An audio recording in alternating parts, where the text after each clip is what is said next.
to lead Michigan in the second half on Thursday night at Ann Arbor. Well, they've done a very good job at Wisconsin. They got out to a big lead early and just faltered. The only thing that seems to be missing from the Minnesota pieces in their puzzle is a good true point guard. You look at the talent, honestly, the talent is similar to Iowa's in many different positions. They're just missing the B.J. Armstrong. Minnesota comes in 8-4 overall. A week ago on this home floor, a big victory. They knocked off Kansas State 72-67, so here at Williams Arena, they can be tough. The Hawkeyes with that big win over North Carolina back up in the polls. Number 5 in Associated Press, number 6 in UPI. No question about it. It was a great win, maybe the greatest ever for an Iowa team on the road.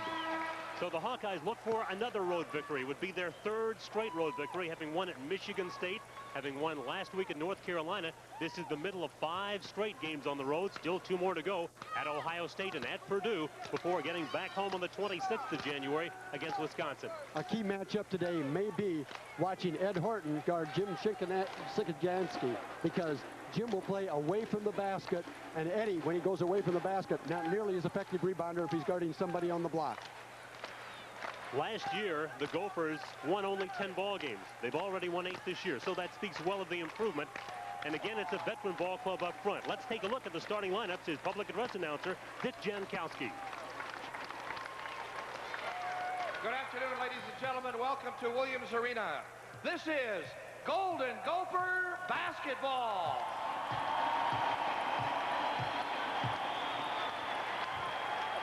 Today's opponent, the Iowa Hawkeyes.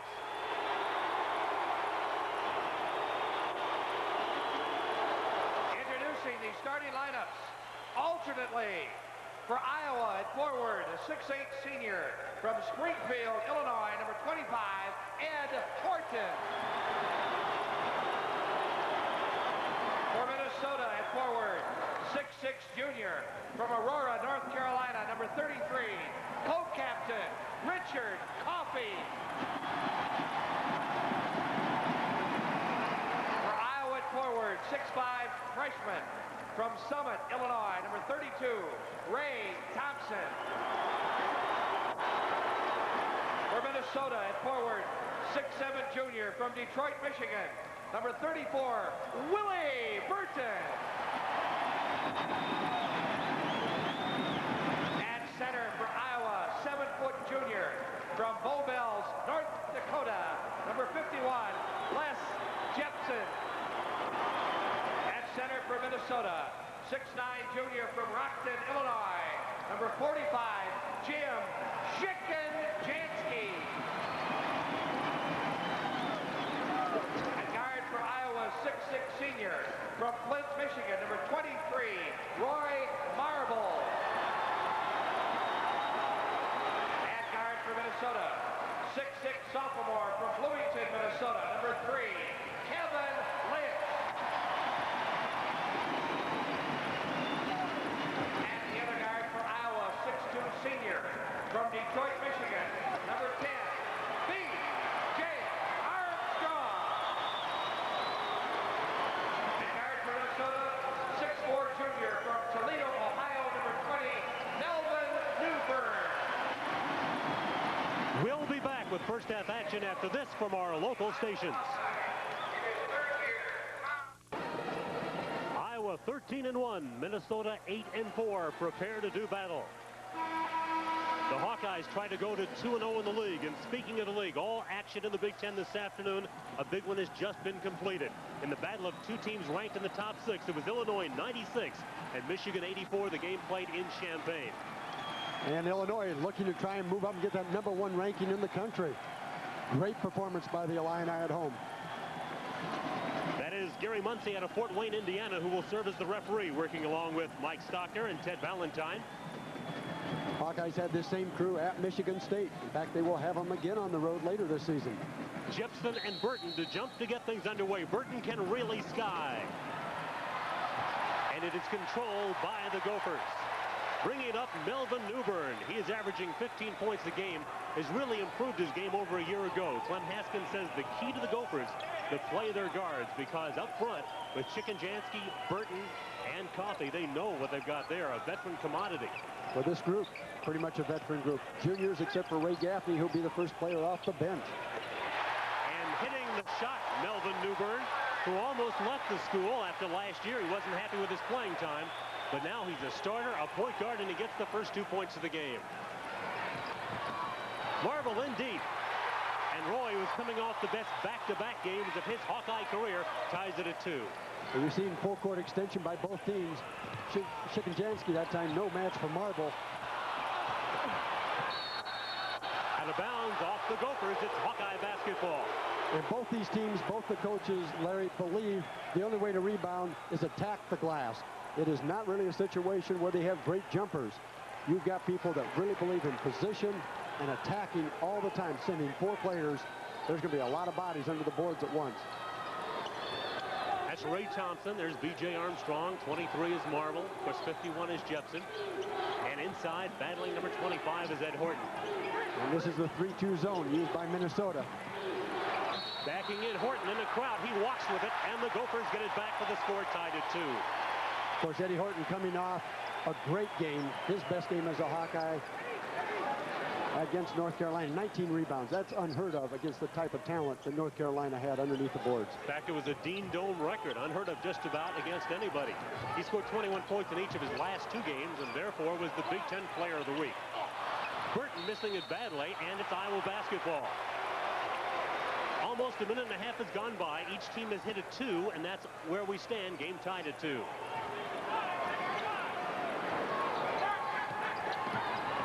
Marble trying to find Horton, but Thompson picks it up on garbage, and Ray Thompson, who just plays better and better, puts Iowa into their first lead at 4-2.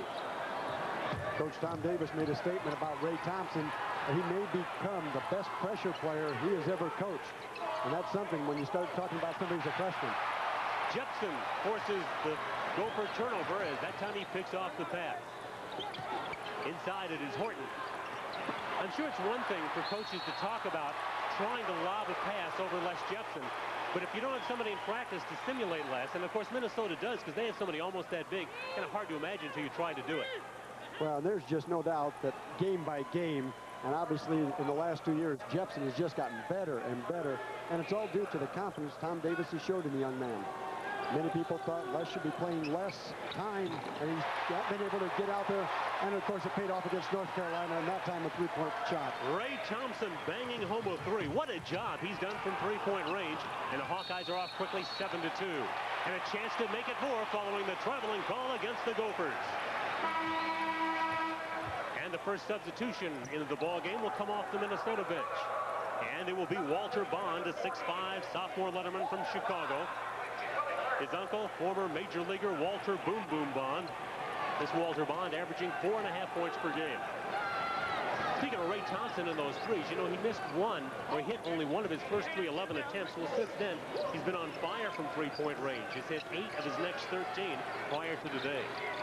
He's really got the confidence in that outside shot. Hawkeyes trying to add to a 7-2 lead, and Armstrong is tripped to the game's first foul, is called against Coffey.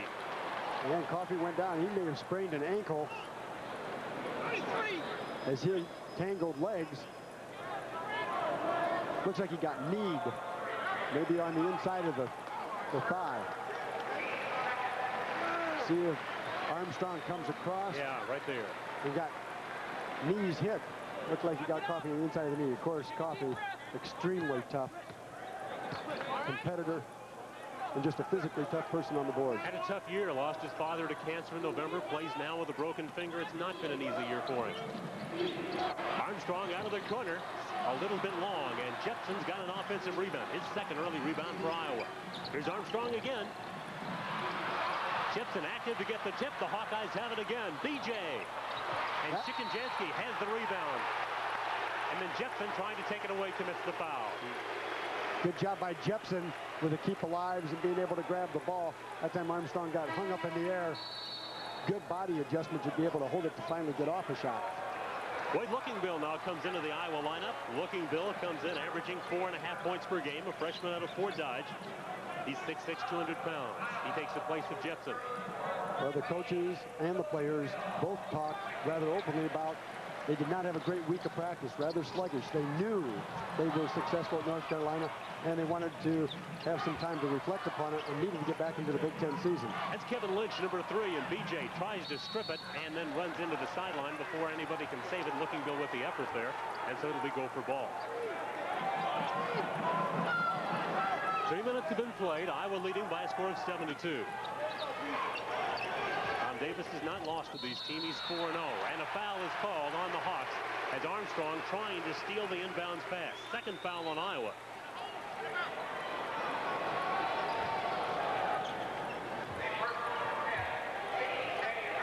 Triggering for the Golden Gophers will be Bond. Should look at BJ. That's Newbern on the point. Inside. And now back into the corner goes to Newbern. He hit his first 3. He misfires there. And Marble had great position to pull down the rebound.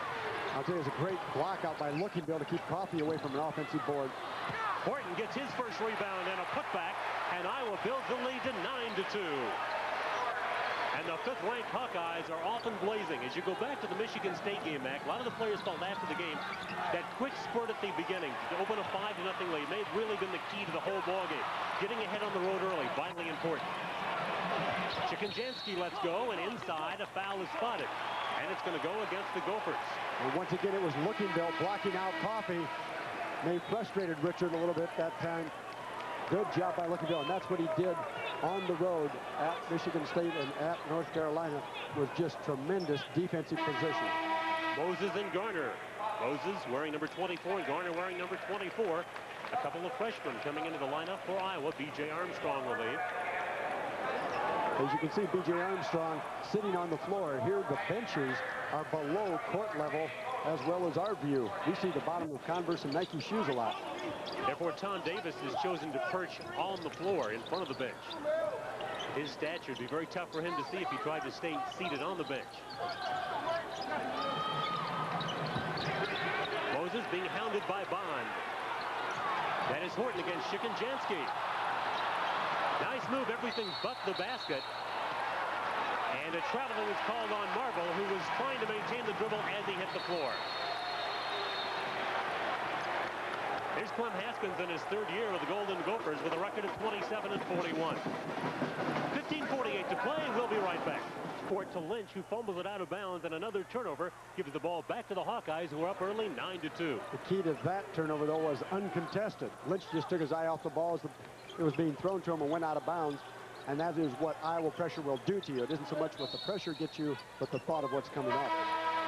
And the foul is called inside, an offensive foul against Brian Garner.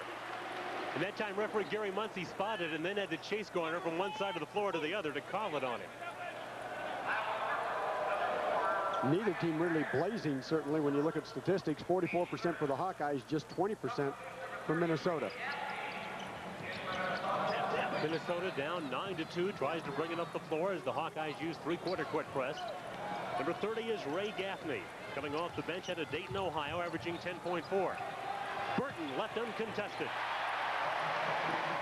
First basket for Willie Burton. He's the Gophers' leading scorer at 16.2. And finding the range for 3, James Moses out of California. He is only 7 of 26 at 3-point range. What a confidence builder that will be. But he's a much better shooter than that. He just has to hit a couple of them on the break that time. Moses just flared to the sideline. BJ found him open for the opportunity. Excuse me, Garner did. Gaffney dishing it off to Newbern. That's Chikinjansky. He's gotten better every year. He's played in Minnesota. Takes big guys a while to develop, but he's really come along this year. Scoring's better. Armstrong, nice pass to Jepson. And the Hawkeye fans in the crowd cheer the effort of Les Jepson, who's just playing so well, coming off that big game in North Carolina. It really goes back to Michigan State last Thursday. That's when he really started a string of very solid efforts. And again, you've got to really compliment the coaching staff, head coach Tom Davis, to keep staying with Les, trying to improve his playing time and his confidence level. Burton shooting for 2 in a row, but he gets an offensive rebound. And Burton's now 2 out of 3. Willie Burton led the Gophers in scoring last year, leads them again this year, and he's leading them today. He's got 4 of their 6. Armstrong. First bucket for BJ. Hawks lead 16-6. That is a quick perimeter the Hawkeyes have in there now when you have Garner, Armstrong, and James Moses. And Garner called for a second personal foul. 13 minutes, 51 seconds left to play in the first half. That's Clem Haskins you saw there. Let's get another look at it. Just a reach across by Garner. No question about the foul. No opportunity really to steal it. Although Newbern really was a forward in high school. Last year he played the off guard, and now they've had to convert him to point guard. The Gophers just miss having any kind of real ball handling player that can get the shots. They're in good shooting position for the other players. Boy, with the front line they had, Mac, they're just that player away from being perhaps a contender, at least an upper division finisher. No question about that. And they've recruited one for next year, Ariel McDonald out of North Carolina, formerly out of Chicago. Coffey remains on the bench after colliding with B.J. Armstrong's knee. Now, without him, they miss a great rebounder and a real spiritual leader as well. Underneath the foul off the miss by Newbern. I believe Shikojansky, we'll see. Going up, just an air ball. Got that about halfway there. Shikojansky with his first personal foul. Now 3 have been called against, 4 have been called against each team. Armstrong brings the ball up with Iowa leading 16-6. Jepson looking for Thompson, didn't see Bond. Lynch brings it ahead. He's averaging 12 a game. Quite an improvement for him. Last year didn't even average 4 a game. Lynch is a pretty good athlete. He can get out, run a break, likes to shoot the outside shot, but his defense is what has gotten better this year for him. There he tries to contribute offensively. Minnesota ice cold at the start. Lead feed for BJ. And stripping of it, Lynch. However, he also makes contact with BJ's arm. Kevin Lynch with the foul, and it'll be his first. Hawkeyes turning on, heading up court. Again, an excellent rebounding job by Ed Horton. Kicks it out immediately to Armstrong. Gets the crossover, goes up, and just a reach by Lynch. No question about that foul either. And so Jepson finds Thompson, goes for his second 3 of the game, and Shikojansky pulls down the rebound. Up front, Burton. Willie Burton's got 6 of the first 8 for the Golden Gophers. Armstrong trying to get back, saw that he was beat. Stepped in front of the Minnesota Gopher to take a charge, and nothing called as the pass was delivered for the layup. And now the officials have a momentary conversation. That's Ted Valentine, who's trying to ascertain something with his working mates. They are talking about hitting the ball as it goes through the net. They want to discuss both teams leave the ball alone. Both teams like to get out and run, and of course you have an advantage if you tap the ball away from the individual who wants to go get it. Kick it inbounds quickly. Both coaches have to coach from up on the floor as Gary Muncy, the referee, explains to the teams what you were talking about not hitting the ball on the way down. Clem Haskins was a great basketball player, Western Kentucky. Later was the head coach there after assisting Purdue's Gene Keady there. In fact, he played in the Iowa Fieldhouse one time. Whoa. Beautiful lob to Marble. What a pass. Great set play. Marble just rose above everybody, and then he made the great pass. Here's Roy Marble almost landing on Mac McCausland. Instead, he dives over Mac and lands in the first row just behind us, and let's hope that Roy is okay. He looks like he is. But Mac had to move off to his left as Roy came over his right shoulder, and he's okay and back on the floor. Again, the pass. Marble just catch it with the tips of his fingers and then being able to slap it down. What a great athlete, and what a great season he's having. You know, people have talked about the coming of Michael Jordan in Roy Marble when he was as a freshman, but he has done tremendous work, especially on his defensive game and the outside shot. He's making himself and putting himself in position to be a draftee in the NBA. Bond to trigger, and Lookingbill fronting him. This is Lynch, hounded by Marble. 12:15 remains in the first half. 18-8 Hawks. I would trail 2-0, and they've not been behind since. Inside the pass intended for Burton, deflected by Horton. Garner ahead to Marble. Lookingbill is fouled. Lynch with the foul. Well, for a team that was worried about being sluggish at the beginning of the game, they're hitting on all 8 cylinders at this particular point. Roy just stuttered a little bit, almost lost control of that ball. Gets it up and gets fouled. It looked like at that particular point, Looking Bill right there for the rebound. He does draw the foul. Lynch has drawn his third foul. Number 55 is Rob Martin. He is the 7-footer, just a freshman from Apple Valley, Minnesota, and he checks in. So Clem Haskins has got some problems for Minnesota. Coffey's on the bench hurt. Lynch has got 3 fouls. 6 is the team now against the Gophers. Moses in for Iowa's Looking Bill goes to the line. Looking Bill hitting 63% of his shots from the floor. From the free throw line, 73%. And Minnesota was one of the schools that had shown some interest in Wade Looking Bill last year when he was a senior in high school. Bet you there were a few teams that passed on him that wish they had another shot, huh? Yes. 12 minutes exactly to play in the first half, and we'll be back after these messages from our local stations. It's everywhere, because everything else is just alike.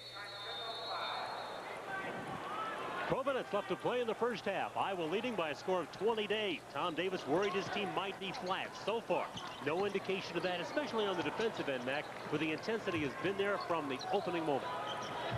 And the Hawkeyes have surprised me a bit in their ability to really control the boards. Minnesota, of course, Coffey's out of there, has really not done as strong a job as I would have thought. Bond misfires. Armstrong and Moses bring it up. Here's BJ. Great pass from Moses, and the easy basket by BJ. Gaffney looked like he was going to take Moses, thought Moses was going to keep the ball. James gave it back on a quick pass right to BJ for the easy opportunity. Newbert is trapped. That's Burton. Here is Gaffney. Still very cold shooting for the Gophers. Burton underneath. He has been virtually their only offense. It will count, and he will go to the line. A chance at a three-point play. Burton has all but one of the Gopher baskets. And he's hit 4 of his last 5 shots. Burton, another one of those Michiganders. In fact, the Iowa Hawkeyes early on in the recruiting process had him on their list when George Raveling was the head coach. Looking Bill with his first personal foul as a team now. Iowa with 6 and Minnesota with 6. Burton was benched early last season. Clem Haskins says you don't play till you get your game under control. In retrospect, Willie Burton says best thing that ever happened to him. Now he's a very consistent player. What they like about him, can score inside on the block or pull up and hit from 15 to 18. Burton with 9, the Gophers with 11, and it's 22 to 11 with Iowa leading, and the walk on Roy Marble. I think he saw a little too much daylight there. Mac was eager to get to it. Well, on the back of the press, the Minnesota Gophers will either have Martin or Shikanjansky, and for Roy Marble's quickness, he just salivates at that. He wants to go right by those guys. Moses going for the steal, and it will be Gopher ball. As you mentioned, Larry, both teams have 16 fouls. And of course, 11-16 left to go in the first half. These teams are going to be shooting 1-on-1 for a long time in this first half.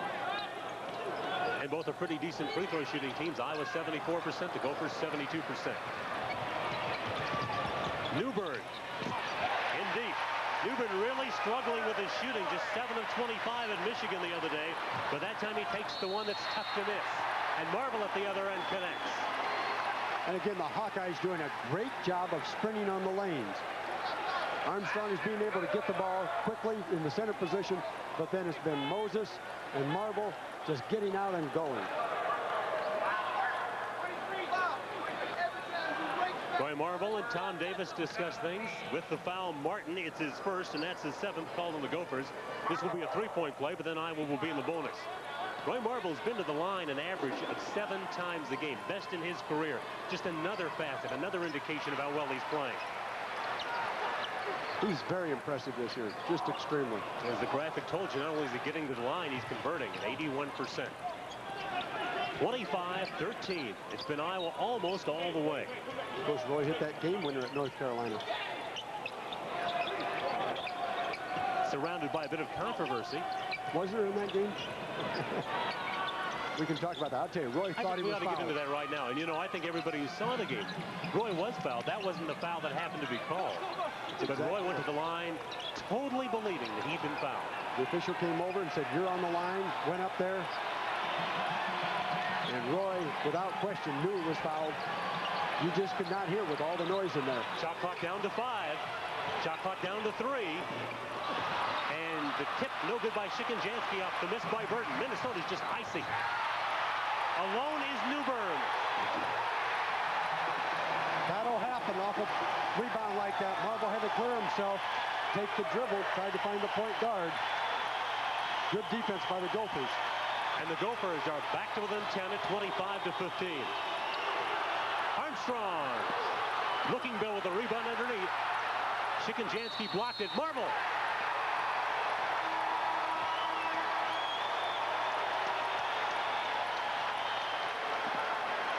Martin there, and as I said Shikenjansky a moment ago, facially he appears like Shikenjansky, but it was Martin who blocked. And underneath, there's the scrap. And Martin on the inside comes across Marble's face. But good board work by the Hawkeyes. It is a battle inside. Oh, it really is. Second foul called on Martin. Now Shikenjansky will come back in for Martin. Martin, the center of the future here in Minnesota. Just a freshman and already a 7-footer. And already playing a lot as a freshman. Marble now with 8. Gardner now checks in for Iowa. And leaving will be Roy Marble. 9:49 to go in the first half. Iowa leading at 28-15. And the Hawkeyes resetting pressure at half court. This is Gaffney, who would have loved to go to Iowa one time, but there just weren't enough scholarships available, so he wound up in Minnesota. Here's Bond, quick move to the baseline. Burton and Jepson tie for the rebound. And the possession arrow will give this one to the black and gold from Iowa. And of course, for Les, this is closest as he can get to home in the Big Ten. His parents are here. His high school coach, Perry Bowl, is up here. So it's kind of a homecoming of sorts for Les Jepson. And I guess everybody else is gathered around the satellite in the heart of town in Bow Bells. Another three from Moses, his second of the ball game. A 16-point lead for Iowa. This is their biggest. Burton with 11, Newbern with 6, and that is the sum total of the Gopher offense. No balance, and that's what they've had going into this game. They've had 5 people in double figures. Shikenjansky harassing Jepson. Here is Horton. Eddie, nice move into the lane. Second bucket for Horton. And it's that type of move that gets him to be a power forward in the NBA. Power forwards have to be able to at least put one dribble on the floor and go to the basket. How much you think his stock in NBA, as far as the way they look at him, has gone up from last year to this year? I'll tell you, just in 1 week, I'd like to have been his manager. I'll tell you that situation right there. Ed Horton, tremendous last week. He got 19 rebounds in North Carolina, and he is a leader now of the Hawkeyes, and he's taking his responsibilities as a senior very seriously. Moses drawing his first personal foul.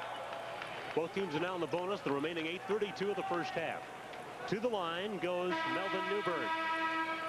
Tom Davis in his Big Ten career, 67-16 in his third year with the Hawkeyes.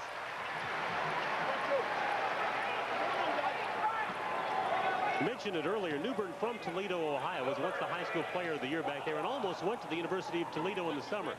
Finally decided this was the place for him, and he's really rededicated himself, done a great job for the Golden Gophers this season. Hawkeyes try to build on a 16-point lead, and that's currently their biggest.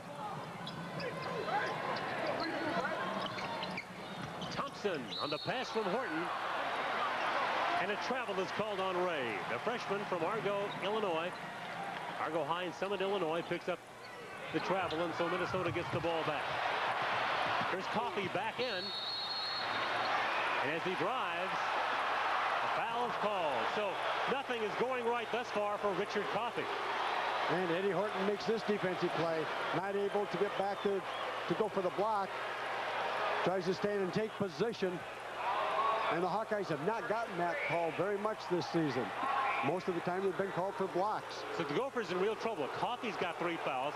Lynch has got 3 fouls. And they're already down 33-17. They're trying to mount a comeback with 2 of their players in foul difficulty with still 8:10 to play in the first half. So Coffey was on the floor maybe 15 seconds, and it'll now go back to the bench with that 3rd foul. Tough break for the Gophers.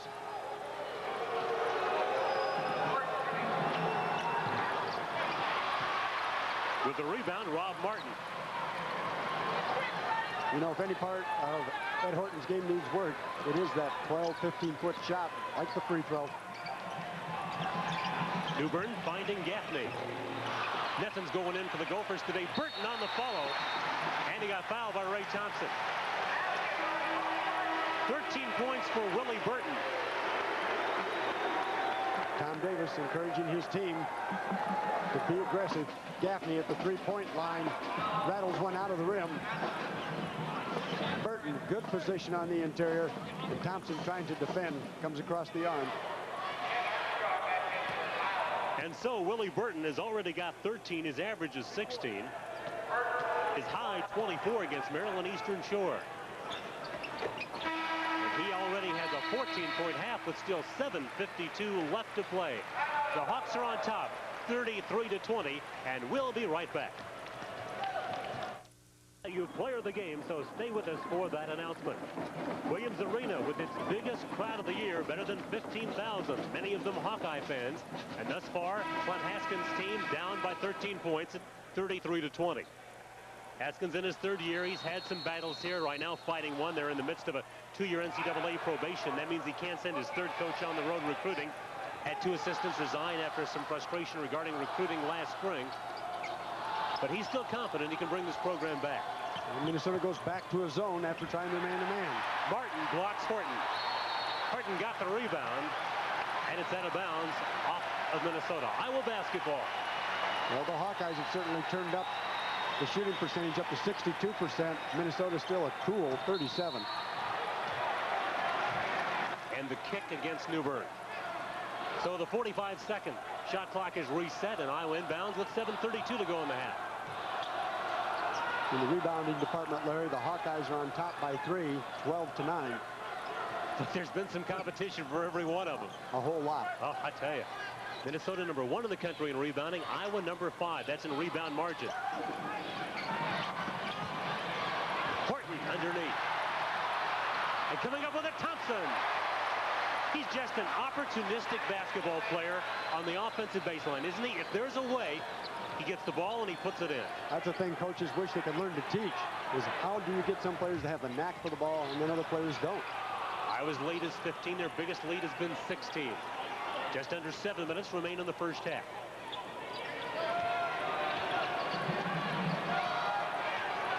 I think Gaffney's trying to identify if the Hawkeyes are in man-to-man or a zone.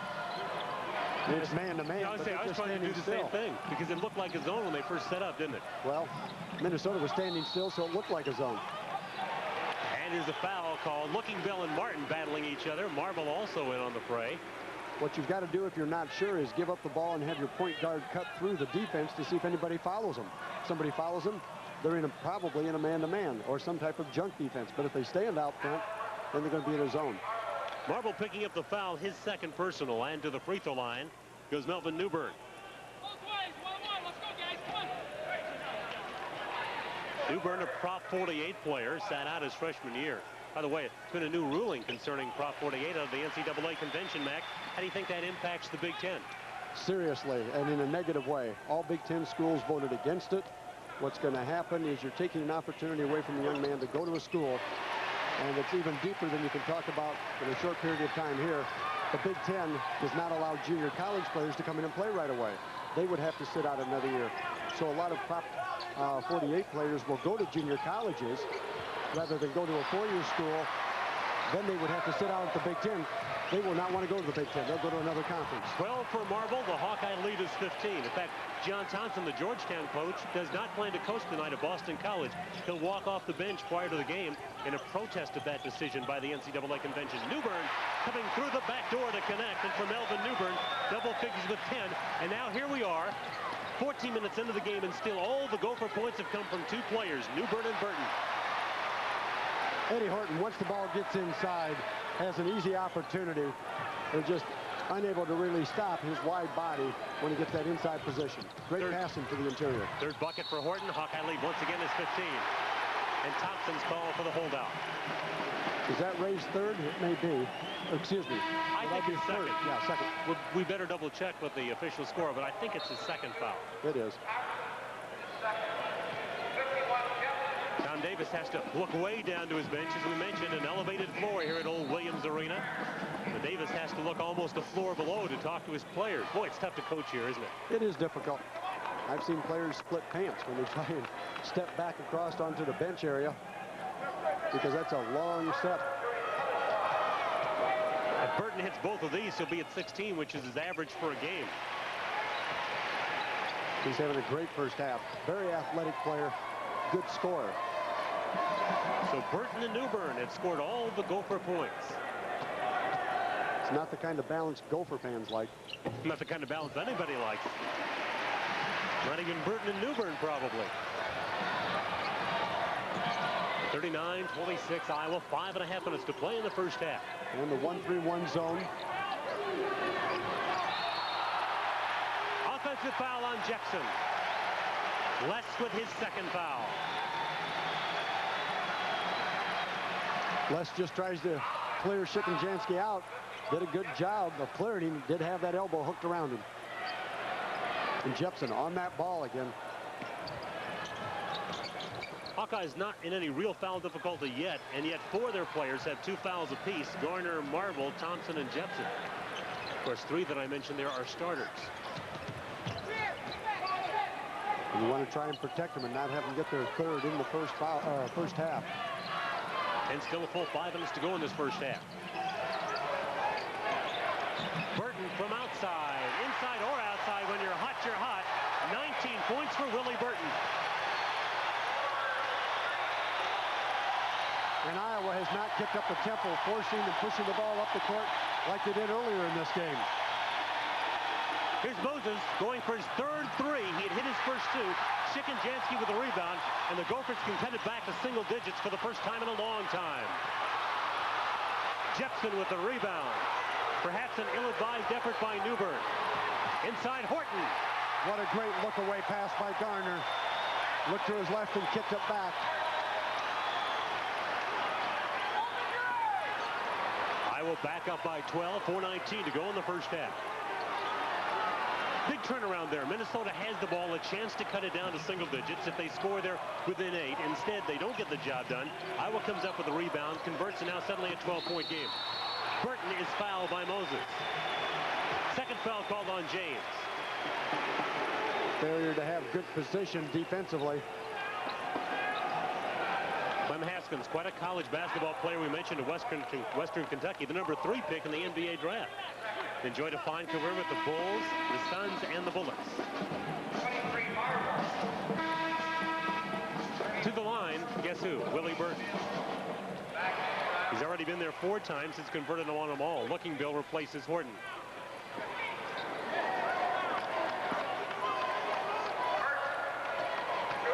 A 19-point first half for Willie Burton. Make it 20. This is as good a half as anybody's had against the Hawkeyes in a long time. Individually, Burton has just lit it up. 21 first half points for Willie Burton. He should be getting tired pretty soon. The Gophers are back to within 10 as Garner calls the play.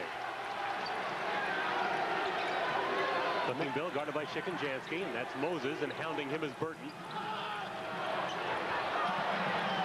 Minnesota has done a good job of changing up their defenses over the last 4 or 5 minute period. They're back to man-to-man. With the ball, Martin, and then getting it in front is Newbern. 12 points for Melvin Newbern, and still Burton and Newbern have all the Gopher points. 41-33. The Gophers are back to within 8. 3:24 to go in the first half. And suddenly the Williams Arena crowd comes alive. They are really hooping and hollering as Iowa tries to get something established offensively. Inside, nice pass to Moses, his fall away. Gives him a total of 8 points. Excellent patience by the Hawkeyes, going to their motion offense, waiting for an easy opportunity, which Moses had. Best offensive half Moses has had in a while with these 8 points. 2:45 remains in the first half. It's been all Iowa by as many as 16, but currently the lead back down to 10. Inside, Martin. Marble with the rebound. Roy averaging almost 6 a game. Inside it is Jepson. And Jepson getting out on a break. The Hawkeyes are running with great precision today when they're given those break opportunities. And Clem Haskins wants a timeout. Timeout Gophers, 2:22 to play. We'll be back after these messages from our local station. Travel arranged through Northwest Airlines, continuing its commitment to comfort with a smoke-free environment on all North American flights. Look to us, Northwest. 2:22 remains in the first half. Iowa leading at 45-33. For the Hawkeyes, a balanced attack led by Roy Marble's 12. For Minnesota, an unbalanced attack. Burton's 21 and Newbern's 12, the total of their scoring. Burton's done an excellent job. 7 of 12 from the field, 6 of 6 from the free throw line. Coach Haskins, I'm sure, talked about stopping the Iowa Hawkeye break and getting some offensive continuity into their Gopher team. Bond comes in at the timeout for Minnesota, and he's the trigger man. At least he wanted to be the trigger man, but Wade Lookingbill bats it down. So he'll try once again. Again, earlier today in the Big Ten, it was Illinois 96, Michigan 84. A battle of two of the four teams with perfect Big Ten records. Now there are just 3. Illinois now 3-0, Indiana 2-0, and of course the Hawkeyes are 1-0. By the way, all the afternoon games, all action in the Big Ten is this afternoon. Buckeyes play at Michigan State. Indiana's home with Northwestern as Burton connects again. Hawkeyes went to their zone, tried to change up on the Gophers. No success. And nobody's had any success stopping Willie Burton. He's now 1 away from a season high. And we're still in the first half, 1:47 to play. Rounding out the Big Ten schedule, by the way, Purdue and Wisconsin this afternoon. That'll be an interesting matchup. Those two teams trying to battle for that first division. Marble trying to get the pass underneath to Horton, but Minnesota had that one diagnosed pretty well. Maybe they've scouted that well, and as a result, a crowd around, and Ed didn't get to the ball, but he will get to the line. Well, two things happened there. One, Marble was out a little further than he usually throws it, but he's throwing it to Eddie Horton this time. Generally, it is to Les Jepson, who makes a much larger target where he can throw it higher, and Les can go get it. Walter Bond picking up the foul, his second. Eddie 0 of 1 from the free throw line, and now 0 of 2, and he has struggled at the line as of late. Of course, in the North Carolina game, he was 1 out of 4 from the stripe. But the only thing he did not do well, and that continues to be a problem for Ed Horton. So the Gophers once again can cut the lead down to single digits. They come off the floor trailing 45-35. Minute 25 left to play in the first half. In the waning moments of the half, this becomes a pretty important possession for Minnesota.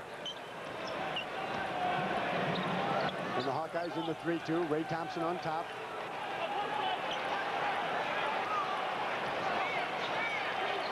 Still 16 on the shot clock. 1:03 in the first half game clock. Coach Haskins wants him to get going on the offense. Shot clock down to 10. And Gaffney leaves it short. Horton had the rebound. And it was knocked out of his hands by Bond, although Burton didn't believe it. And it's Iowa ball. And 52 seconds left on the game clock. Hawkeyes, I doubt if they will run it down because they're going to have to get it up with 7 or 8 seconds left anyway.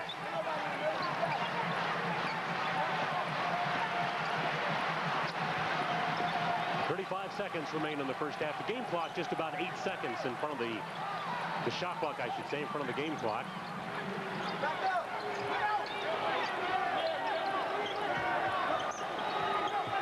Iowa swinging it back and forth.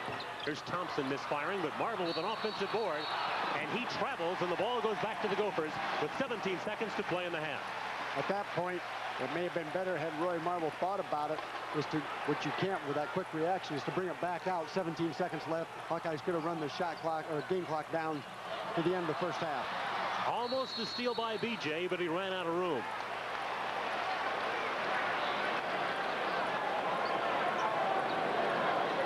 Clem Haskins trying to orchestrate his team's final play of the half. And in deep, it's Newbern.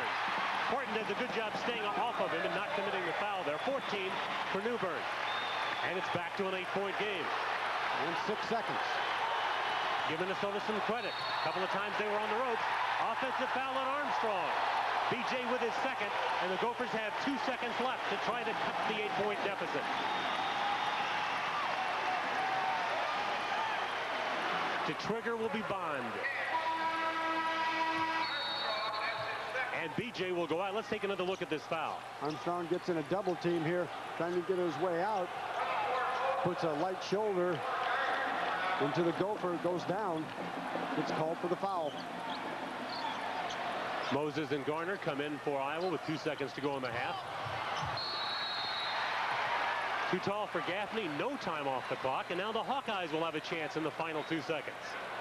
And the Hawkeyes have put in Troy Skinner quickly, who is a perimeter shooter. Just one more little move by Tom Davis. Says Troy can get his warm-up togs off, that is. He's having a little bit of trouble with that. Here he comes, Troy Skinner into the lineup out of Palmer, Iowa. Just a little thing that Coach Davis does, always having his head of the game, knowing what the score, what the time is.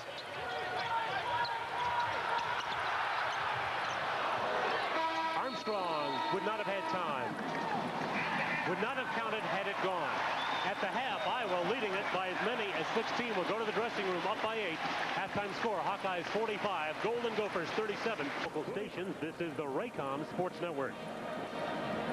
In favor of Iowa. Iowa led by as many as 16 in the first half, where the Gophers do a good job coming back and cutting the margin. Let's take a look at the statistics in the first half of today's game. This is the second Big Ten game for the Hawks, the third for Minnesota. The Gophers 0-2 in Big Ten play, having lost to Wisconsin 75-67 and lost at Michigan 98-83. So this is the opener of their Big Ten season on the home floor. Their intent is to not be defeated on their home floor. Now here are those stats. Great shooting by Iowa. Well, you look at 63%. That is getting very, very hot. And Minnesota Gophers warmed up at the end of the first half, moving it up to 47.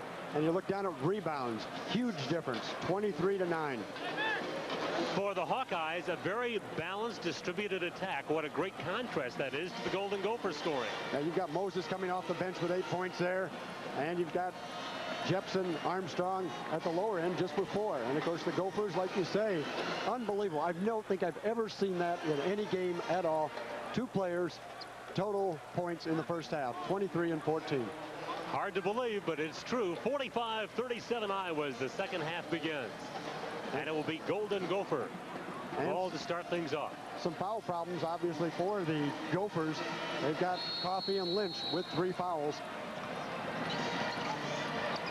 Burton inbounding to Coffey. Now, Coffey only 1 rebound in the first half, but because of fouls and because he got kneed early, only played 5 minutes, so he was really not a factor. If they can keep him in the game, get him underneath for some rebounds, and Minnesota has a great chance of making a run at Iowa. And that's what I'm talking about? Yeah. And right there, a little problem. Nice backside screen to set that up. Eddie Horton came out to see Sierkinjanski, dump down pass. And Les Jepson just not able to stay with Coffey, and that's the first Minnesota Gopher to score other than Newbern and Burton. Horton answers for Iowa. That 6-point deficit for Minnesota, the closest they've been since the first 3 minutes of the game. It's now back up to 8 as Horton's in double figures with his 10th point. And he now 5 out of 9 from the floor in the ball game. And Gaffney in the game instead of Lynch. Lynch because he has the 3 fouls, and possibly also because that will allow Newbern to free up for more shooting. And Burton is still hot. That's a season high for Willie Burton.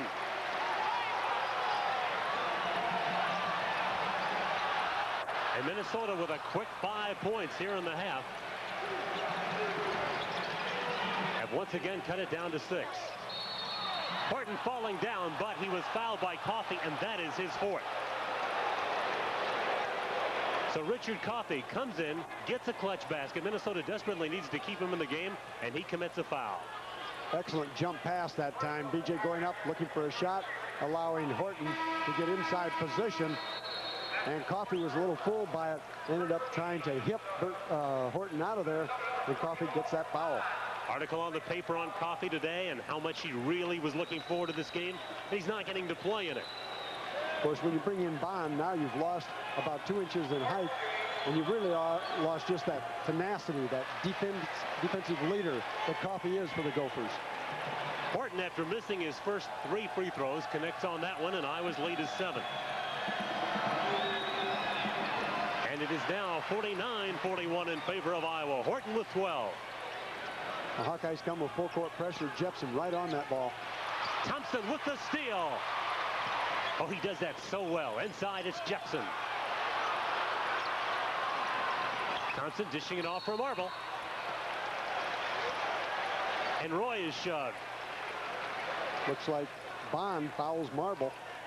And for Bond, it is his third. And the foul parade is starting for the Minnesota Gophers. A couple team fouls in the first minute and 20 seconds. So now for them individually, Coffey with 4 and on the bench, Bond with 3 in the game, and Lynch with 3 and on the bench. In this half, 2 fouls for the Gophers, none for the Hawks, and Marble, after a 12-point first half, toes the strike.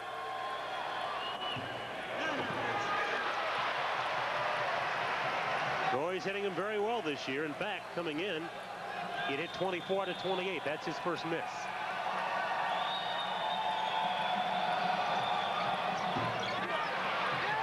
And how often are you going to see that? A minute and a half has been played in the second half. The Iowa lead 49-41. Gaffney with it. Awful close to a 10-second call. The shot clock had gotten down to 35 seconds. Hawkeyes back in the 3-2 zone.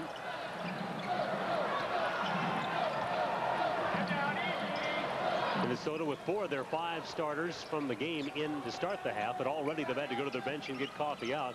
So now just 3 starters are in. They are Burton, the man with the ball there, Newbern, and Shikanjansky. Gaffney from just inside the 3-point line. First basket of the game for Gaffney. He's a double-figure scorer, averaging 10 a game. Horton in deep, and he walks with it. Traveling called on Ed Horton. The ball goes back to the Gophers. They trail 49-43. If they score here, this will be the closest they have been since the first 5 minutes of the game. That's Newbern. Has Horton to beat. 16 for Newbern, and it's a 4-point game.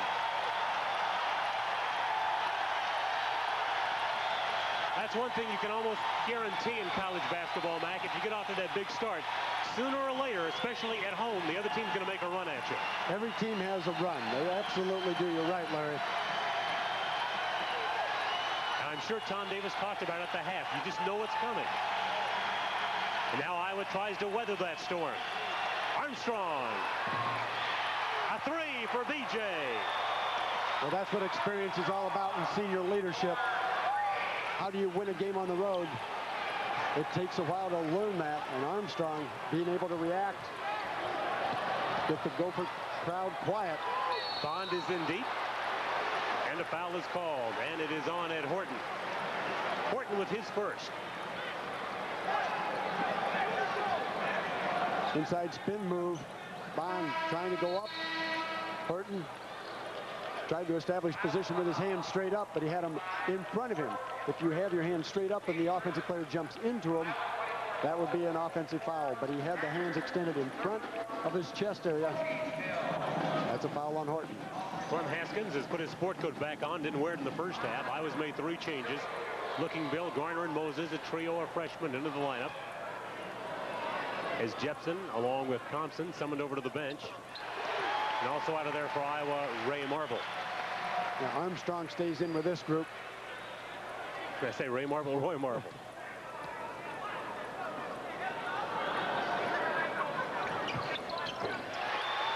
First 2 points for Bond, but they're big ones. 52-47. Golden Gophers back to within 5. Armstrong leaving it short. Horton with the offensive rebound, but taken away from him by Burton.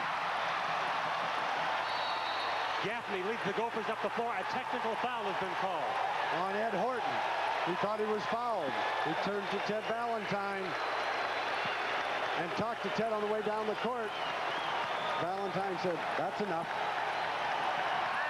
So a T call with 16:39 to play. And Shikanjansky will go to the line. He has not scored. And in fact, he's got only 2 rebounds. And you got yourself quite a ball game. Indeed. Now a 4-point game and Gopher ball.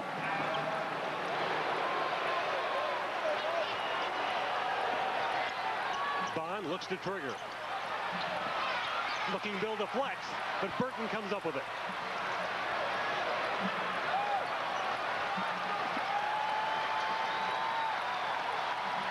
The Gaffney. Hawkeyes still stay in that zone, 3-2.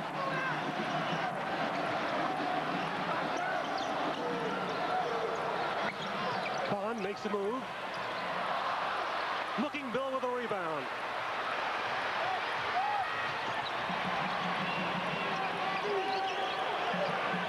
Looking Bill with the shot. And coming down with the rebound, Burton. Once again, the Gophers have a chance to pull to within 2.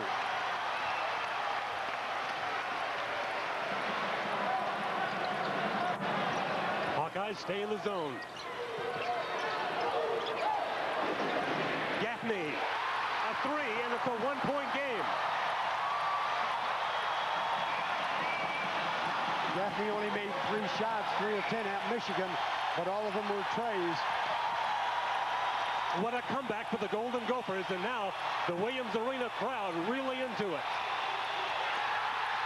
And the Gophers have a chance to take the lead on a Hawkeye turnover. Minnesota led 2-0. They have not led since. They have a chance now, but first, Tom Davis wants to talk to his basketball team. Timeout, 15:26 to go in the game. We'll be right back after these messages from our local station.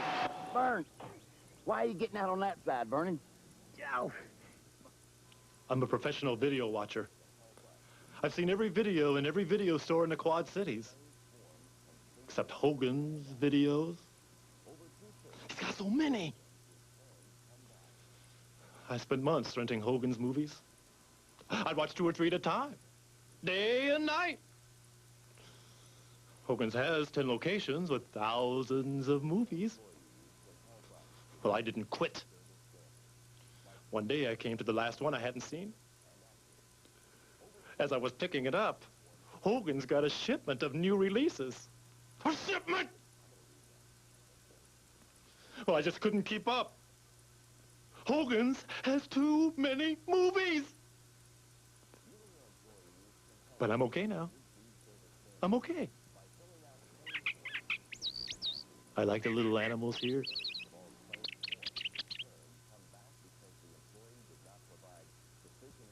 A real turnaround for the Golden Gophers in shooting. They rallied to wind up at 47% in the first half, but they are red hot in the second half. They're starting off 5 for 6, 83%. The Hawkeyes a respectable 50%.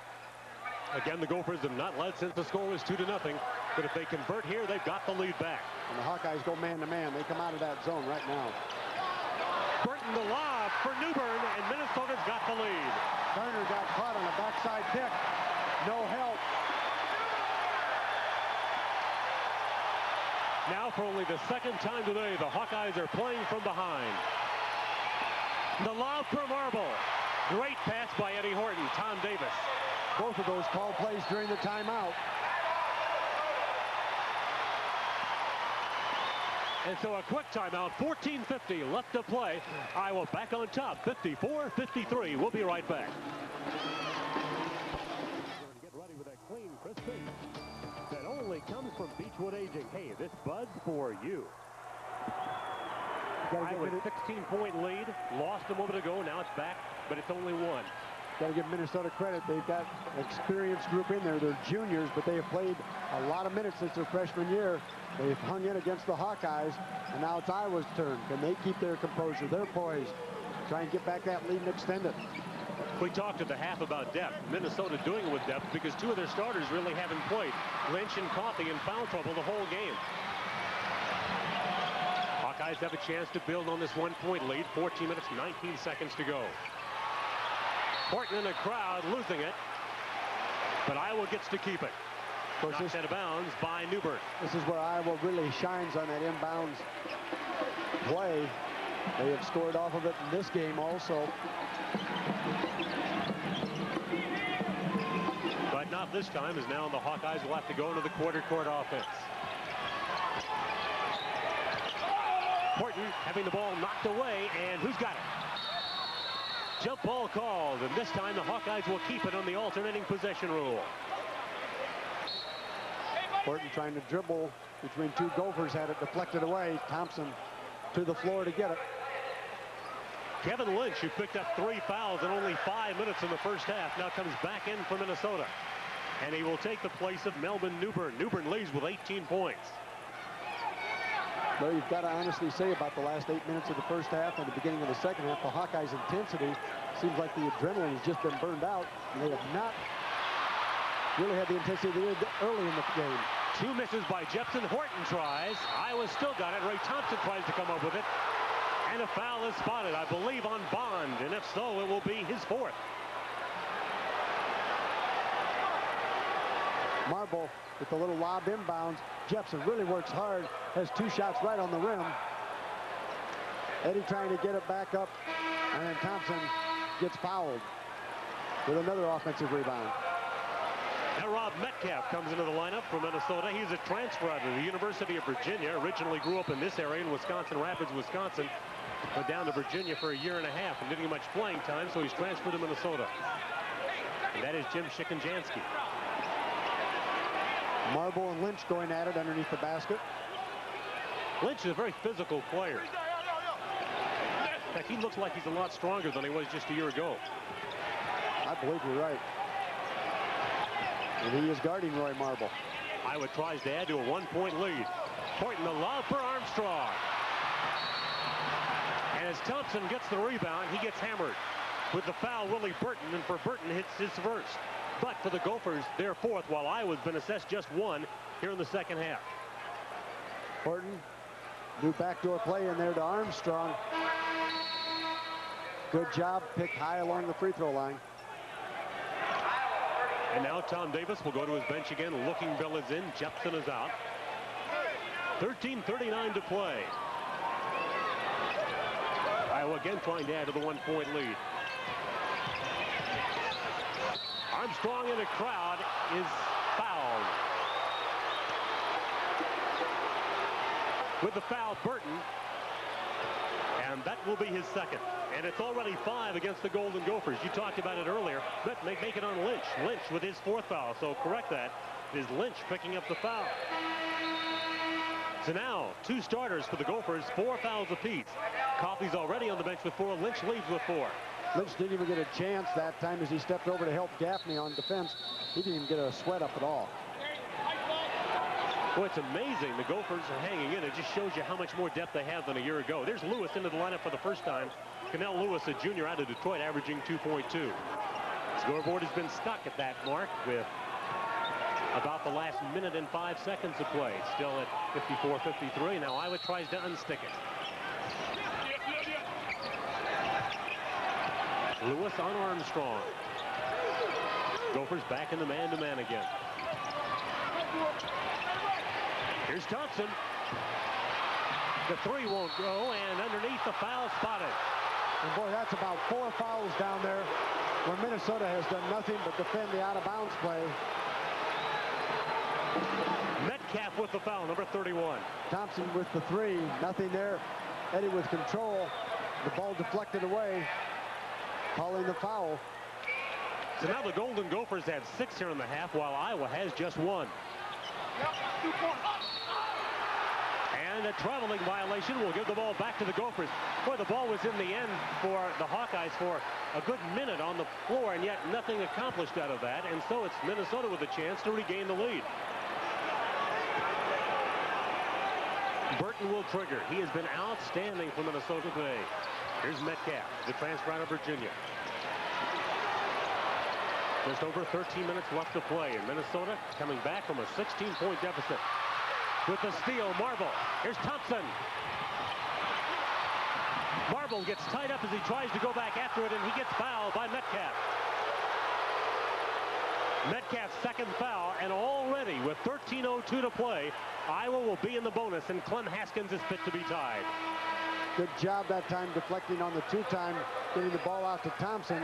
Ray did not have a good angle to take that to the basket. He had to go directly straight in. He could not get the ball switched over to the left hand, had to finger roll it on the right. Marble gets fouled. But a poor choice by the individual who just came in. Lewis stopping just over half court to allow the Hawkeyes to 2-time him. He's not used to that pressure just coming into the game. Nobody to throw it to. Marble steals it. Marble with 14, 2 out of 4 from the free throw line this afternoon. He's missed his last 2, but he regains the range. On the season, he's an 81% free throw shooter. Not exactly in the bottom of the net that time. Marble taking some extended free throw, imaginary free throws at the free throw line, extending his hand. If he hits here, the Iowa lead will be 3. Roy's become the team's leading scorer. BJ had led throughout the season until the last ball game. And then Marble has barely passed him, averaging 19.6. But Roy's struggling at the stripe. Very unusual for Roy Marble. Lewis, Burton, that's Metcalf. Bond will come in for the Gophers the next time the ball is dead, and Garner will come in for Iowa. Minnesota now trying to run some offense. 20 seconds on the shot clock. Newbern with the miss. Armstrong, lead feed for Marble. And right there to put it back, Eddie Horton. Roy almost got a little push in the middle of the back as he went for that layup. Gopher just stayed off of it, and now the Hawkeyes pressure works again. The pressure gives Iowa an opportunity to build a 4-point lead. And a timeout is taken by Clem Haskins' Golden Gophers. 12:19 to play. Iowa by 4. We'll be back after these messages from our local stations. Ages 10 to 17 is scheduled for July 23rd through 27th and July 30th through August 3rd. This camp features outstanding lectures and individual instruction by Coach Davis and the Hawkeye staff. Now, the last 2 years, this camp has been a sellout, so don't be disappointed.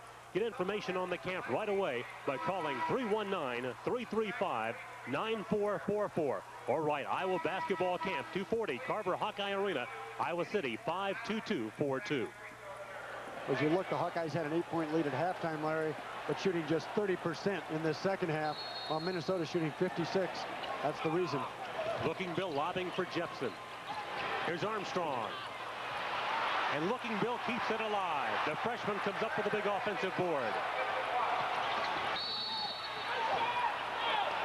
Basket does not count. Armstrong on the way in got hit. BJ on that last outside shot hesitated a little bit while he was getting set with the ball. Got the miss, and then Looking Bill a tremendous offensive rebound. Gaffney with a foul. It is his first. 12:08 left to play, and BJ tries to extend a 4-point Iowa lead. And again, this could be a critical factor down the stretch. Iowa already in the bonus, yet the Hawks have committed just 1 foul here in the second half. Armstrong now with 8. That's his first free throw try. BJ an 87% free throw shooter. Armstrong has moved into 5th place on the Hawkeye scoring list. Is already number 2 in both career assists and steals. He hits a couple of clutch free throws. Give him 9. Give the Hawkeyes a lead of 6. 59-53. 12:06 to play as Moses pressures Gaffney.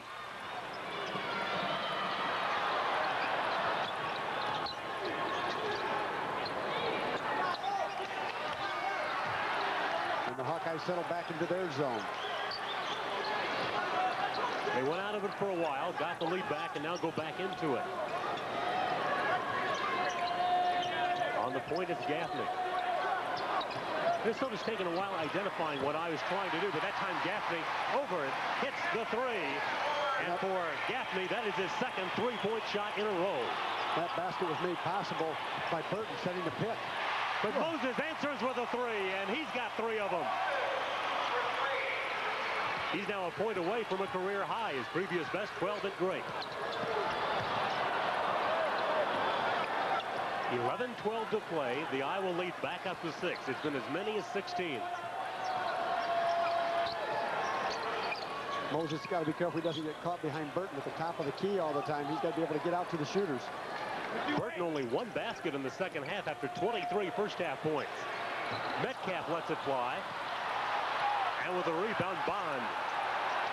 Now Gaffney tries again. He is red hot at 3-point range. Ray Gaffney has hit his last 3 from there.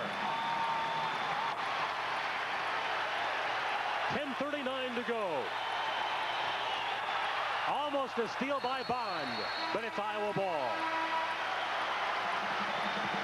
Changes for both teams. Ray Thompson and Ed Horton come back for Iowa. Let's get a look at the replay. Diving effort that time, going after the ball. Moses trying to cut to the ball too sharply. Got to fan out wider, make himself available to the basketball. Bond Burton leaves as Metcalf comes back in for Minnesota. The Golden Gophers now heating up from the outside. They're not a bad three-point shooting team. Of course, Iowa doesn't rely on the three to the extent that other teams do. In fact, Iowa has only outshot one team from three-point range this year. That was the opener against McNeese. The rebound by Jepson. He collides with Metcalf. And with a foul is Jepson. Little jump hook effort by Eddie Horton. Jepson caught from behind the board, just reaches over Metcalf. Did a good job of blocking out Les. Caught the head of Metcalf. It's his third foul, but only the second for the Hawkeyes in the second half. Almost a steal by Thompson. Martin comes up with it. Ray has one of those in the half and nearly had another. Boy, he really hawks the ball, doesn't he? And as a result, Iowa gets it. As Tom Davis said, Ray Thompson has a chance to be the best pressure player he's coached. And now they have an overruling. It looks like they're saying Thompson deflected it out of bounds as Gaffney made a spin at midcourt. Well, Ed Horton had a good view of it, and we had a good view of it. Ed certainly didn't believe it. Inbounding will be Burton. So it looked like Thompson had the steal, but one referee overrules the other. Here is Newbern down the lane. And Jepson has another rebound. Burton tries to tie him and does. And the possession arrow keeps it in the Gopher end. 10:01 to play. The Iowa lead is 3 at 62-59, but the Gophers have a chance to cut it. Grabbing that rebound, you've got to keep it above your head. Bring it down. Everybody's going to be the same size then. No longer an advantage to be 7'1". Les is working on it, but it's not an easy thing to adjust to. And he says, in fact, he's the first to admit something he's really had to work hard on to try to master.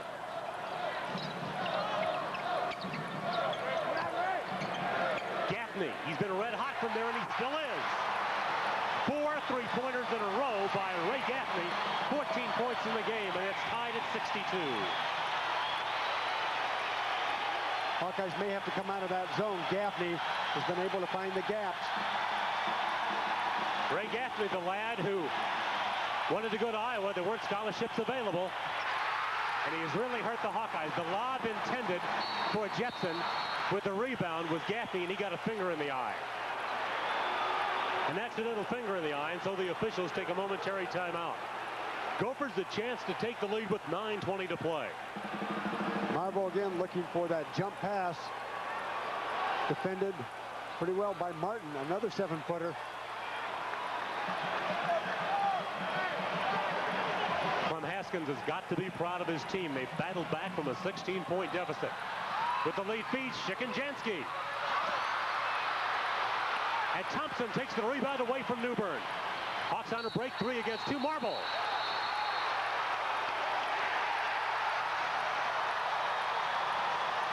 And now Horton, Burton discussing matters. Marble on the travel.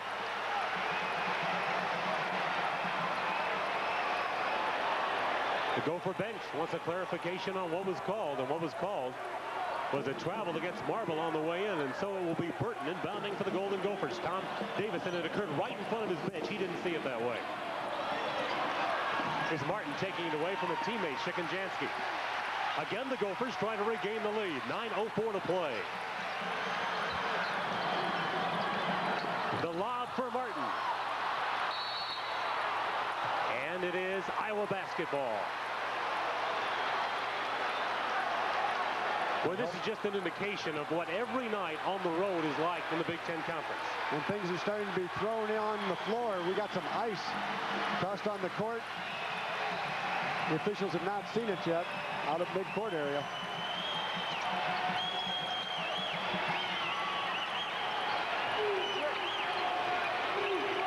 Marble at the top. Guarding him is Newbern.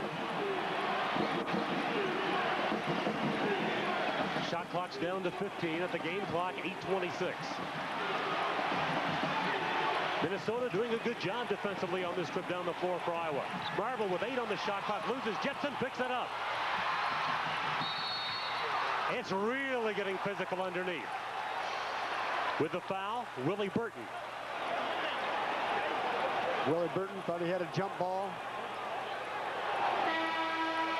Marble going inside, dribbles that ball just off the tip of his toe. He's getting ready to power it up. Jepson misses, and then Eddie Horton on the inside, and Burton. Burton with his second foul. Again, the Hawks have committed just 2 in the entire half, while Iowa has been in the bonus since the 12-minute mark some 4 minutes ago. Now with 4 fouls, Richard Coffey comes back in. Coffey has been silenced because of fouls. Just 2 points. He's played only 6 minutes in the ballgame. The Minnesota hopes they can keep him in for the stretch run. If so, he's the kind of player who can really give them a lift. And Tom Davis called Clem Haskins over to the scorer's table. They are both visiting. And now they are going to go over and visit with the band. Haskins and Davis walk down together. And Clem Haskins now telling the band in no uncertain terms that they need to cut it when Iowa's got the ball and is in play. I think they're talking to the cymbals person, who, when they move the cymbals underneath, reflects light. And it reflects back into the shooter's eyes. And the free throw woes continue for Ed Horton.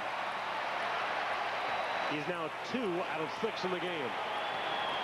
He's trying to unknot the score. It's tied at 62 with 8:13 to go. 15 for Horton. Looking Bill now in, and Horton leads. So the Iowa lineup: Moses, Looking Bill, Garner, Jepson, and Armstrong. For Minnesota, it's Chikajanski along with Coffey, Gaffney, Newbern, and Burton. And a foul on Moses. Moses fouling Newbern, and that will be the 3rd call on James Moses, and it's a foul that I know James didn't want. Well, it's one of those that doesn't hurt the Hawkeyes very much, although it's Moses' 3rd. It's only the team's 3rd in this half with 8:05 left to go. Yeah, but that's still a long way from the goal or the offensive flow. Inside, it is Newbern, and a good block by Iowa, and the Hawkeyes come up the floor up by 1. Boy, Les Jepson reached out those long arms and deflected that ball from behind. A tremendous block. Coffey kicks the ball, a new 45 for the Hawks, who inbound with 7:55 to go, clinging to a 1-point lead. Could not get the deflection on the pass that came from behind. Newbern tried to protect it. He may have been better off to go underneath the rim. Nice play by Jepson. Come up on the other side. Use that rim to help you.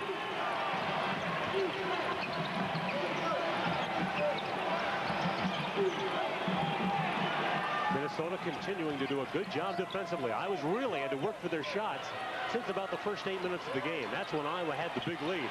And with the steal is Melvin Newbern. In deep on Garner. 20 for Newbern. The Gophers lead 64-63. James Moses reversed that ball without really looking. Newbern just stepped in the passing lane, deflected it.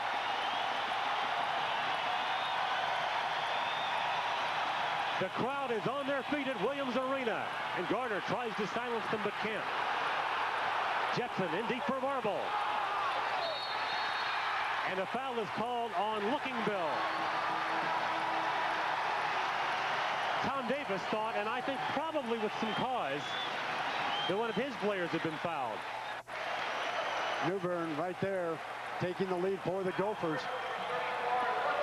Underneath a pass. Marble trying to force his way up, gets off balance, and as he does to avoid the travel, just puts it up over his head. Looking Bill then gets the call. It's his 2nd foul and the 4th call on Iowa. Iowa has to find continuity on that half-court offense. Reestablish some confidence in it. Don't you think Minnesota's defense has had a lot to do with that? Oh, they have. They've done a good job matching up against Iowa. Because Iowa playing their zone has slowed the tempo down considerably since the first of the game. Which, of course, is the goal for Clem Haskins when he plays a team like Iowa or when he played at Michigan last week. You can't always do it, but that's what he wants to do because, as he says, his team cannot score the number of points that Iowa can. Burton with a 3, 28 points for Willie Burton, and it's a 4-point lead for the Gophers. And a block by Burton. But also contact and a foul on Burton. Burton with his third. Burton on the perimeter, being able to look, got his trifecta right there.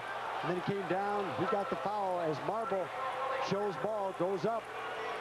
Burton right on the ball, with body also. So now in the foul situation for the Gophers, Coffey with 4, Lynch with 4, Bond with 4, and Burton with 3. For Iowa, Moses has 3, Jepson has 3. And Marble struggling at the line more than he has at any time this year. In the half, he is just 1 out of 5 from the free throw line. And for the game, he is 3 out of 7. And Iowa 5 for 11 this half from the line. You can read the concentration on Marble's face as that time he finds the range. He's got 16. Minnesota leads at 67-64. Minnesota did a good job that time, got the ball in bounds very quickly before Iowa could set the press. Exactly 6 minutes remain, and now again Minnesota in a situation for the first time they really can control the tempo. Take the shot they want. That's the one they want. Gaffney, he has scored 16 points all in the second half. He has hit a bunch, 6 in a row. And Tom Davis needs to use a timeout. It comes with 5:45 to play. 69-64. Minnesota will be right back.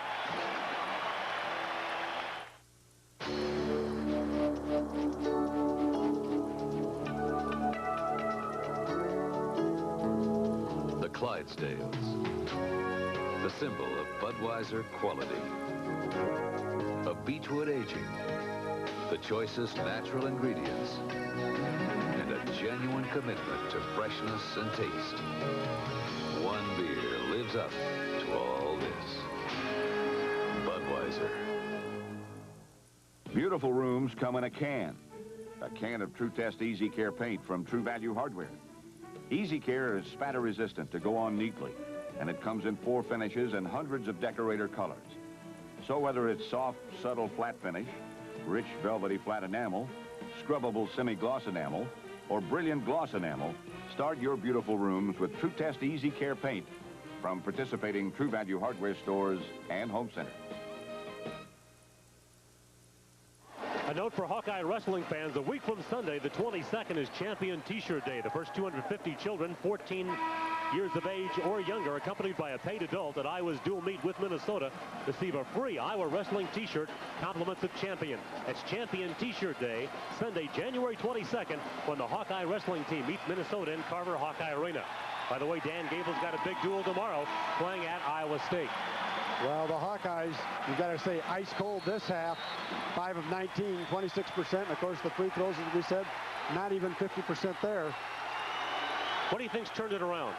It's really been the intensity by the Minnesota Gophers, both defensively, and they started to control the boards more. Iowa kind of took a lackadaisical attitude. Big basket by Ed Horton. Iowa had trailed by 5. It was their biggest deficit, and now they're back to within 3. As you said, you know, when Iowa got the big run and they got up 10, 15 points, it made it look easy. For Ray Thompson, his 3rd foul. Iowa's still got fouls to give. That is only their 5th. Again, I'm not sure that's the portion of the floor they want to give him, Mac. No, it really isn't. But you've also got to be concerned. You might got to make sure you're at least the 6th foul, because you may have to foul in the last 2 minutes of the game to get the ball back. And if you're not in that 1-on-1 situation, Minnesota would retain possession. So Clem Haskins figured out how to beat this having to stand the whole game. He pulled up his chair onto the floor. Gaffney finally misses one. That's the first miss this half. He had had 6 straight. Marble, the hesitation dribble, the spin, a miss, but he got fouled. Well, that's what Roy wants. Obviously, he wants the basket. If he does not get that, he wants the foul. And more importantly, he got it on Coffey.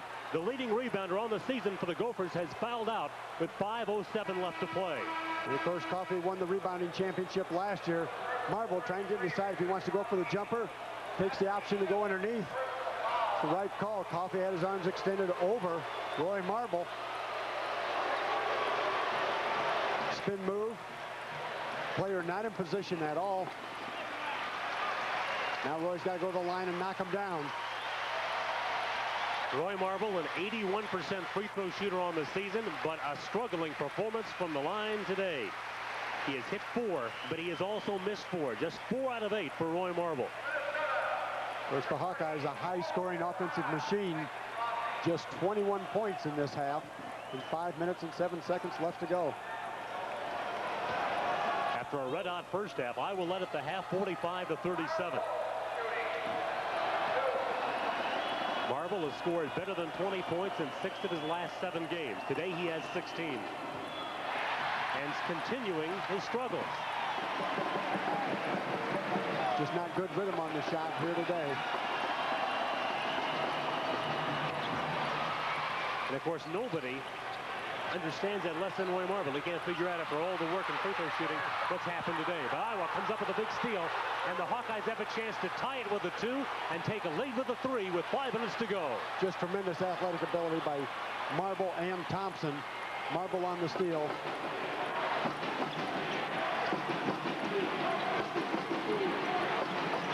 BJ for the Hawkeye lead. And with the rebound is Newbern. Newbern gets it. BJ stayed right in front of him, but Newbern drove in, hit his 22nd point. The Gophers go up 71-67. But Thompson comes back. For the freshman, his first goal of the second half, his 9th point of the game.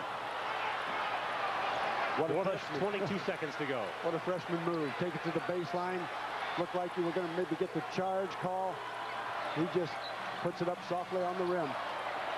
He says he doesn't consider himself a freshman anymore, and after all, he's probably played more than most freshmen in the country have. Shikanjansky's having a cold shooting day. Armstrong rebounding for Iowa. Again, the Hawks down by 2. Horton to tie it up. 19 for Ed Horton. Armstrong had the Gophers on their heels. They didn't know if he was going to shoot the 3 or drive it. Minnesota takes a timeout. 3:51 to go. We'll be back after this break. And once again, Walter Bond. Give the Gophers a lot of credit. They played without their leading rebounder, Richard Coffey, most of the game. He is finally fouled out. Here's Newbern getting the Hawkeyes napping. 24 for Newbern. Gophers by 2.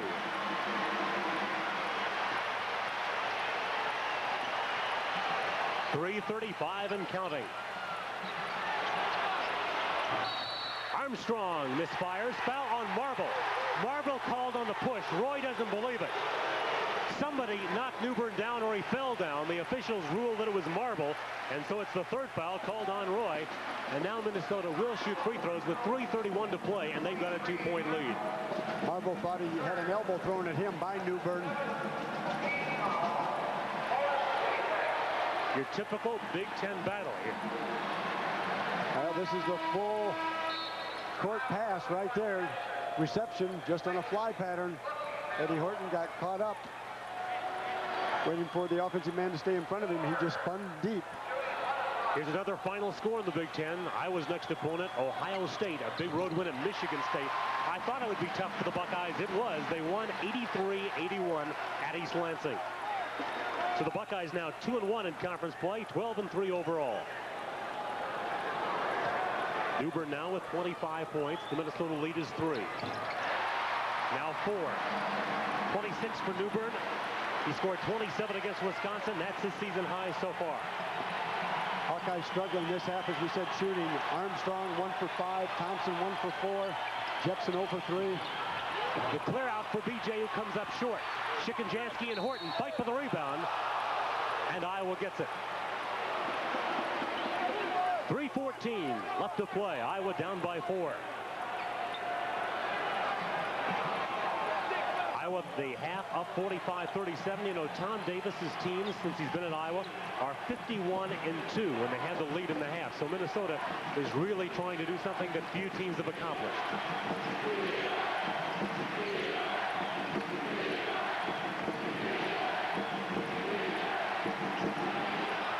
Ray Thompson. And with a rebound and a big one, Jim Shikanjansky. Minnesota ball on a 4-point lead in 2 minutes and 50 seconds to play. Boy, this is a very big possession for the Golden Gophers. And they're going to use some time. They want to run some time off the clock. It's going to be a delay offense where they come with the postman high and backdoor cuts. And they get it with the layup. Ray Gaffney, 18 points, all in the half. Gophers lead by 6, their biggest of the game.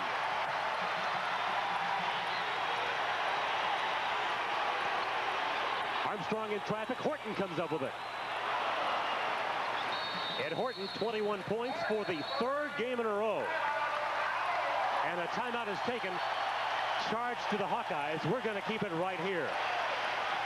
The State of Iowa basketball is an innovative coach's show of Coach Tom Davis. It's a great show because you never really know what's coming as Tom visits with old friends, players, even some fans. It's a fast-moving half hour for basketball fans. Sunday nights, 10:30, witness the State of Basketball with Tom Davis. Here's a big bucket for the Gophers. Well, right there, they go to the delay game where they go 3 across at the free throw line, and the guards at midcourt. Big men step up, receive the ball, leaving the back area completely open. Gaffney able to take it inside. He has made 7 of 8 in this half. Newbern 5 of 8. Awfully impressive by those two in this half. Newbern 26, Burton 28, and Gaffney 18. They've not had a lot of help, but they've got the job done for Minnesota. And as far as Iowa, as you look at Tom Davis's bench, leading scorers today, Horton with 21, Marble with 17. Armstrong has struggled with 9. Well, the Hawkeyes now, you've got 2 minutes, 19 seconds, down 4 points. And the possession arrow will be in favor of the Hawkeyes. The jump ball, they will get it. Hawkeyes now taking that timeout. Looking to set up their full court pressure. Both teams 1-1 the rest of the way. Wes Jepson extends the arms from his 7-foot frame over Bond, who tries to inbound it with 2:19 left to play.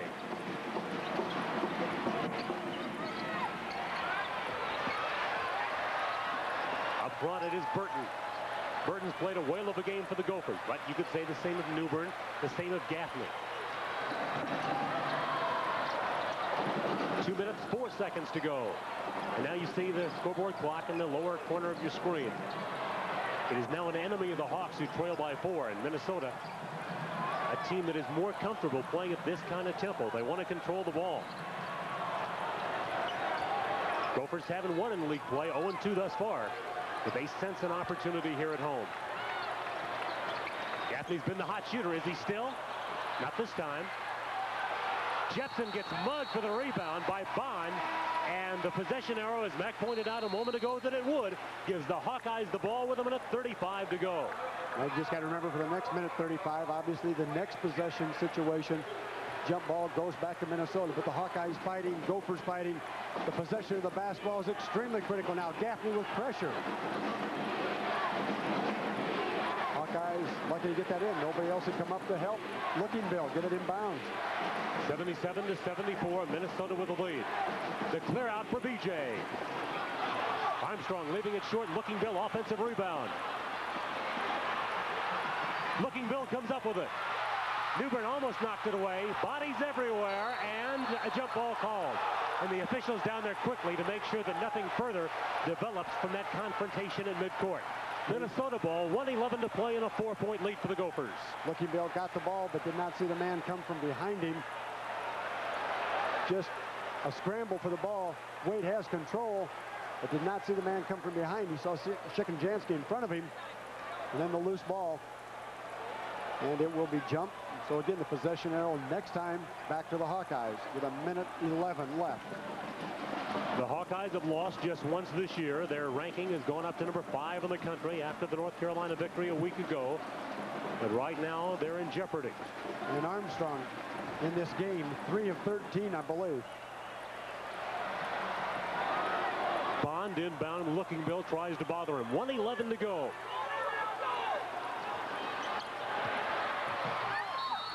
Newbern, intentional foul on Horton. Eddie Horton called for the intentional foul. It's his second foul.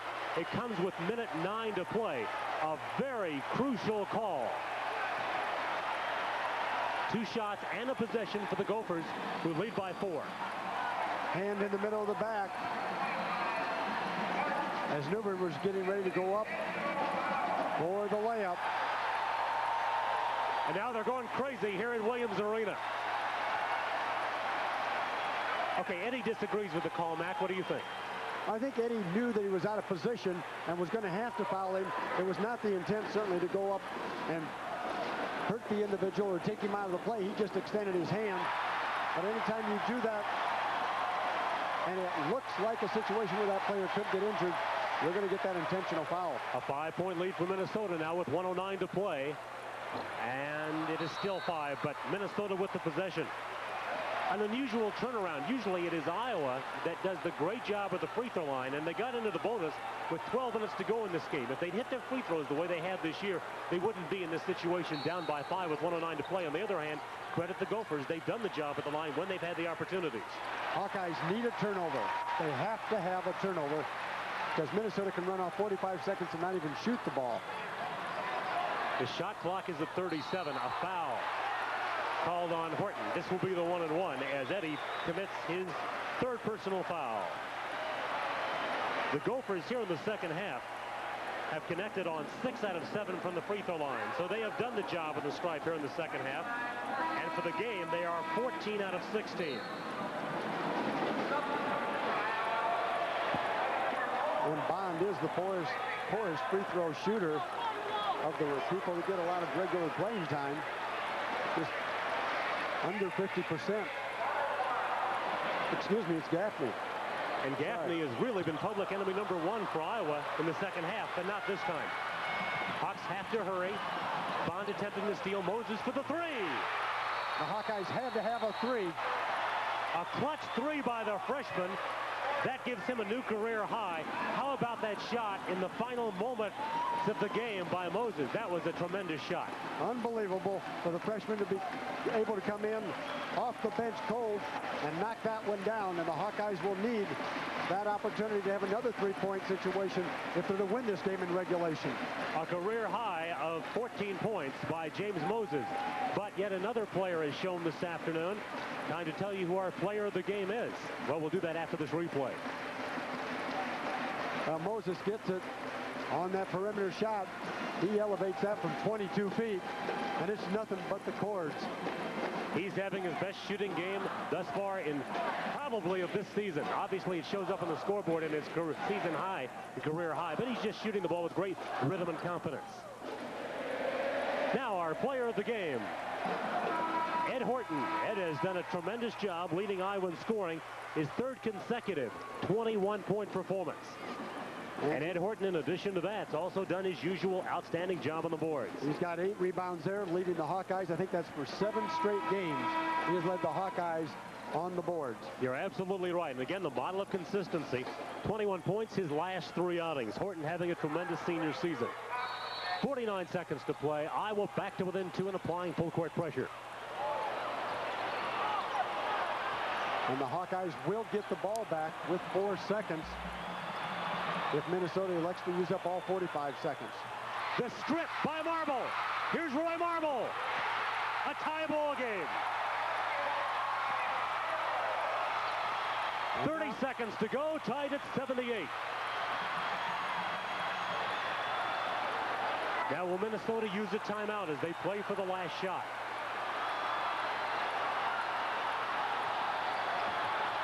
Again, the game is tied at 78.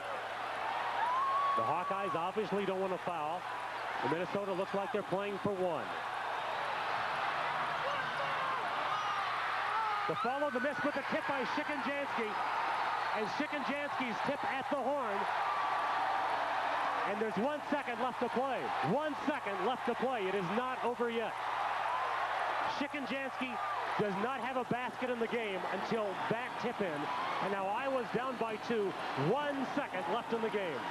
And right now there are ears of corn being thrown on the floor. The cheerleaders are going to have to get them off there. Gaffney goes to the left side. Up over outstretched Hawkeye arms. Throws up the air ball. And nothing but Minnesota players on the inside being able to tip it in. What a time for that big guy, Jim Shikanjansky, to score his first basket. It puts Minnesota a second away from their first Big Ten Conference victory. By the way, speaking of great basketball action, the Hawkeye women have that big one tomorrow against Ohio State. 3 o'clock tip-off time at Carver Hawkeye Arena. Iowa winning last night against Illinois, 82-64, their 9th in a row. So good luck to see Vivian Stringer and her team tomorrow against the Buckeyes. Another look, there's Shikanjansky, nobody blocking him off. And as I said, there were 3 or 4 ears of corn thrown onto the court, and there's still just all kinds of kernels laying out there. Managers trying to get it cleaned up. Yes, there is some rivalry between Iowa and Minnesota, isn't there, Mac? Yes. Every time, every sport. Today, the team's meeting for the 144th time. Minnesota leads the all-time series, 77-67. Iowa had won the last 4, and now the Hawkeyes in desperation. Looking Bill will inbound. Moses, Armstrong, Marble in there, and Skinner, an outstanding long-range shooter.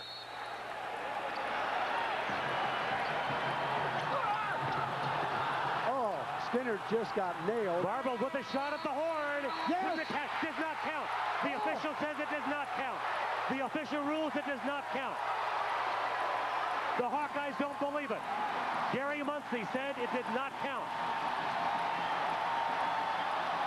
Roy Marlborough's apparent buzzer beater, but Muncy, eyeing the clock, eyeing the shot, said no, and the Minnesota Golden Gophers have come back from a 16-point deficit to pull one out.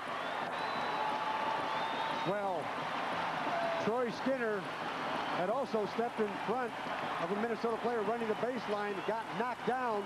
No foul called there. They throw the court pass. Marble knocks it down, and they said it took more than a second. The Hawkeye players are in a state of shock as they leave the floor. But the Golden Gopher fans celebrate as Clint Haskins has seen his team rally from 16 points down in the first half, from 9 points down in the half, to post an 80-78 victory. Minnesota now 9-4. The Hawkeyes lose their second. They're 13-2. We'll talk to you Thursday from Ohio State.